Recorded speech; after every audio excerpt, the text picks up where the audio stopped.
منافسات في الأنشطة الرياضية من أجل السلام والوحدة وسط المجتمعات بالولاية. وفي حديث خلال المناسبة قال حاكم الولاية ميول كور أكوي إن الرياضة مفيدة من الناحية الصحية، متعهدا بدعم الأنشطة الرياضية في الولاية.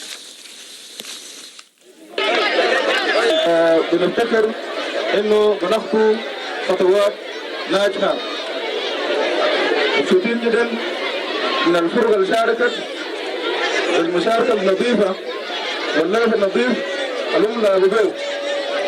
بالملاحظين أنا كنت قاعد حاضر كل معظم الكور، وأنا لاحظت إنه كانت في روح رياضية عالية جدا بين اللعيبة.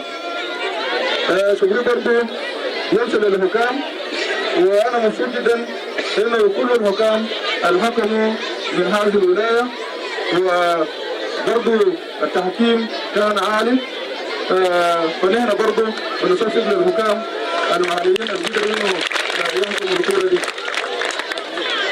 بنشكر برضه اللجنة اللي قامت بالتنظيم بتاع الدورة، والترتيب بتاعهم كان ناجح جدا وقام بعمل نظيف وجميل. ونشكركم ونقول لكم انتوا امشوا قدام بنفس النظام وبنفس التنظيم. ونشكر كل حكومة الولاية وشعب بتاع الولاية بغض النظامية، كل الفئات الموجود في مجتمع روين، انه الروح بتاع المشاركة كانت عالية جدا، ودليل الوجود القدامى ده في الميدان يعني كان حاجة كبيرة وترفع الروح المعنوية للعيبة.